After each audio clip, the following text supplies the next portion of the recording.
What's up, guys, and welcome back. Today I wanted to share with you guys the Sena 50C. What I think is intriguing about it is the simple fact of utilizing the microphone, the camera, potentially not having a GoPro on you and still being able to catch some footage, which obviously I think would be really cool.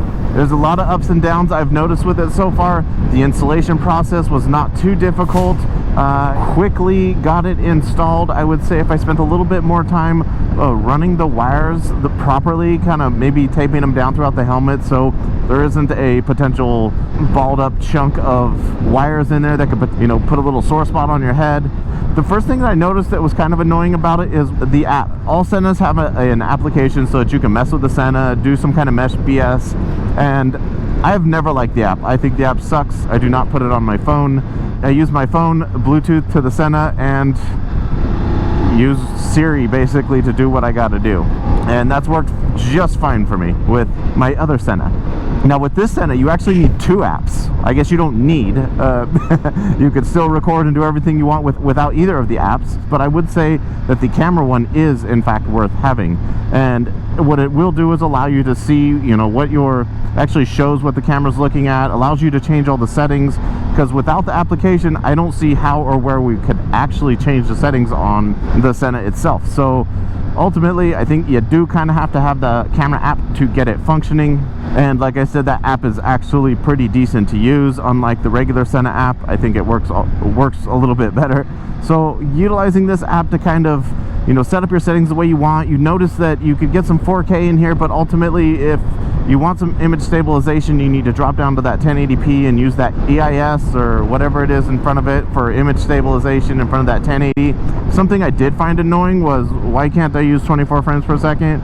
Everything I record is in 24 frames per second, and now this thing is in 30. Not a huge deal, obviously, but when you're trying to get audio to sound reasonable and match the video that you're making, you really want to record audio in the same FPS as you're going to with your video.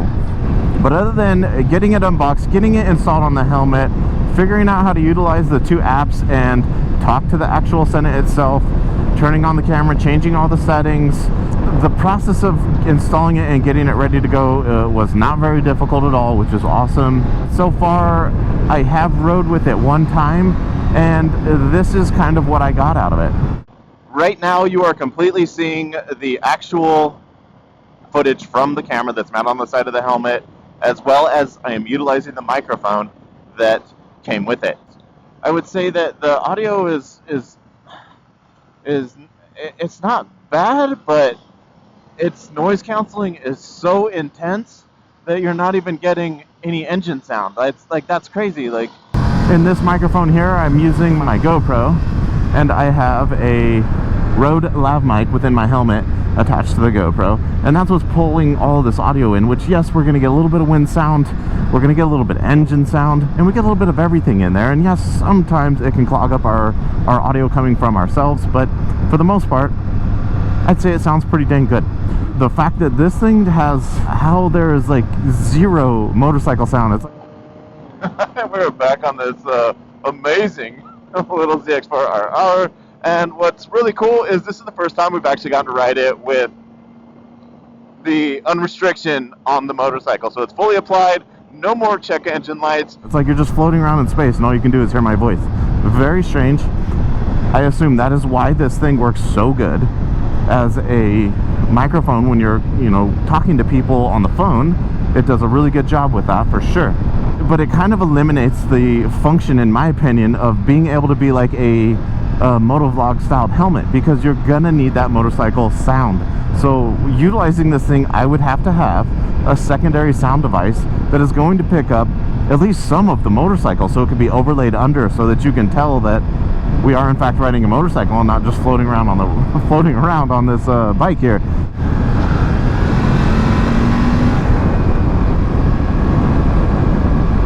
So I'd say that part's kind of strange.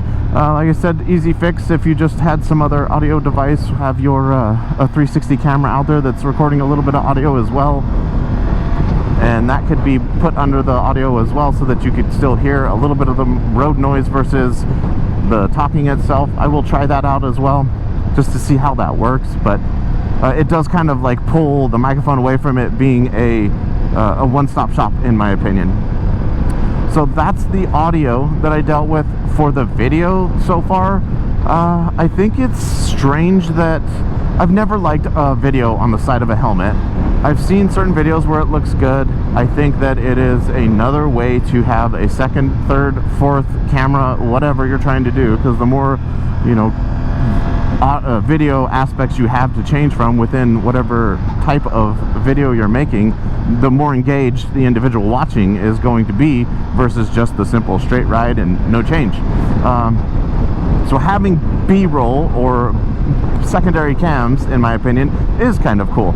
And this could potentially be that, or it could be, you know, maybe the main roll with a bunch of other cameras doing B-roll, potentially. But I would say that the image stabilization that's turned on right now, I would not say that that's very good. And what I've noticed is as I'm moving my helmet, you can tell that it is like a 4K image with a 1080p in the center, and it's just moving around within that. And the point of that is image stabilization, but I would say that it's not doing a very good job with it. So I think I'm probably just going to turn off image stabilization. The other negative factor I've seen with the camera is it is absolutely terrible with any form of low light, not just some low light, pretty much all low light.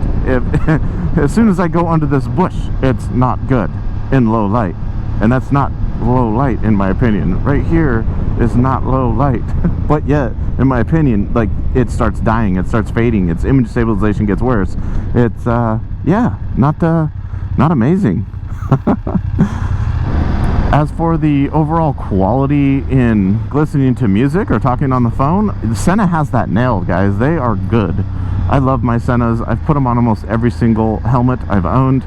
This helmet was just itching to have a Sena, and I wanted to put it on there, so I opted for this video one, knowing that even if it's not amazing, I could still take random pictures or randomly turn on and capture something that maybe I would have missed otherwise, because 90% of the time I do not have a GoPro mounted on my helmet unless I know I'm gonna go make a video, then I'll mount it on my helmet. But for the most part, I don't do that.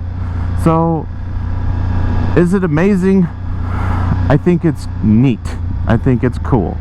Is it the only way? Is this going to replace a GoPro and a microphone to make an adequate vlog or sharing an experience like that in video? No, I don't think so. I think that you could utilize bits and pieces of it in a real video, but you could not utilize it to create an actual video. Not a good one anyway, in my opinion. So that's where I sit on the Sena. I hope it was useful information for you guys.